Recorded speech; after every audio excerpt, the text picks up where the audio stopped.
On the 17th of January 1961, Patrice Lumumba, the first Prime Minister of the Democratic Republic of Congo, was assassinated.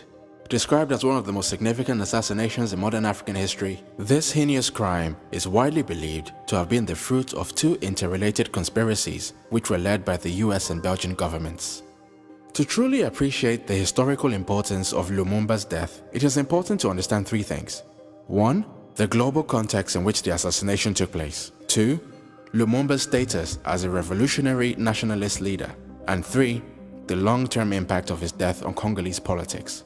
From the late 1800s to the early 1990s, the US and Belgium were arguably two of the most important external forces in the shaping of Congo's destiny. From as early as 7 months before the infamous Berlin Conference of 1884, in which European powers gathered to divide and allocate various African regions to themselves, the US was the first world power to formally recognize the ownership claims made by Belgium's King Leopold II to the territories of the Congo Basin. In 1885, King Leopold established what was then known as the Congo Free State, which he would rule in his own personal capacity, completely separate from his role as the constitutional head of the Belgian government. King Leopold and his men would go on to brutally exploit the people of the so-called Congo Free State and commit all kinds of atrocities in their bid to profit from the region's natural resources. Putting in place a system of forced labor all across the territory, King Leopold would unleash a reign of terror in which rape, mutilations, and mass killings became the order of the day. Although scholars disagree on the exact figures, the most commonly cited death tolls range from between 5 to 10 million deaths during the 21 years that the Congo Free State was ruled by King Leopold. By way of comparison, the total death toll of the Nazi Holocaust was between 6 to 11 million, but for various reasons, the atrocities of King Leopold in the Congo Free State are nowhere near as well known.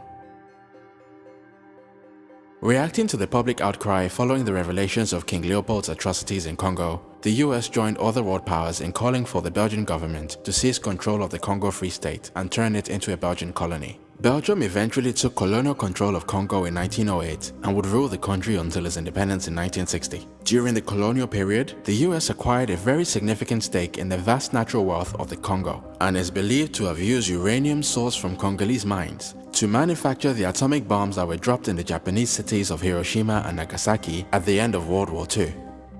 With the outbreak of the Cold War shortly after World War II, which saw the US and its allies square up to the fast-growing Soviet Union and its anti-capitalist agenda, the Western powers could not afford to allow the Soviet Union to gain access to strategic raw materials such as those found in the Congo and other African countries. From a US perspective, there could not have been a more risky time for African nations to gain independence than the late 1950s and 60s. With the Cold War in full swing, and the host of African leaders expressing their approval for Soviet-style economics, the US government needed to act fast and decisively in order to protect its global interests. And it is for this very reason that Patrice Lumumba's push in the late 1950s for Congo to gain genuine independence and sovereign control of its resources placed him in direct opposition to Western interests. Shortly after his election as the first Prime Minister of the newly independent Congo, he was faced with an army revolt, and secessionist rebel groups from Congo's mineral-rich provinces began to wreak havoc on the country. Belgium sent in troops supposedly to protect Belgian nationals living in the Congo, but it was widely believed that the Belgian troops were actually working to strengthen the rebels. Lumumba appealed to the United Nations to expel the Belgians and deploy UN peacekeeping troops to help repress the rebels. But with the United Nations unwilling to act quickly to help suppress the rebels, Lumumba appealed to the Soviet Union for military equipment to assist his troops in their fight to restore internal order. This move would set the Western powers into panic mode, and the CIA, MI6, and Belgian security operatives would all allegedly begin plotting to bring an end to his premiership.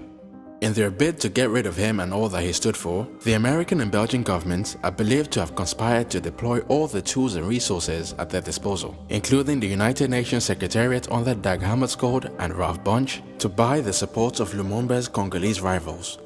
Within just under 7 months after the country gained independence from Belgium and his appointment as the country's first Prime Minister, Patrice Lumumba was seized and executed by Belgian and Congolese operatives of the newly installed military government led by the infamous Mobutu Sese Seko, a government whose entry into power is believed to have been backed by the US and Belgian governments, acting in collaboration with key UN officials.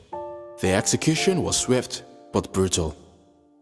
Lumumba, along with two of his associates, Maurice Umpolo and Joseph Okito, were lined up against a tree and shot one at a time. The execution is believed to have taken place on the 17th of January 1961 at around 9:40 p.m. The full details of how the bodies were disposed of are simply too shocking to be described in this video. With Lumumba eliminated, the Mobutu regime would go on to pay nothing more than lip service to the ideals of national unity, economic independence, and Pan-African solidarity, which had been championed by Lumumba, shattering the hopes and aspirations of the millions of Congolese who had placed their faith in the great leader. The assassination was against a backdrop of great political turmoil, as the country was greatly divided, with 4 separate governments all laying claim to legitimate control of the territory. The first was a central government in Kinshasa, which was then called Leopoldville. The second was a rival central government led by Lumumba's followers in Kisangani, formerly known as Stanleyville, while the third and fourth were led by secessionist leaders hailing from the mineral-rich provinces of Katanga and South Kasai.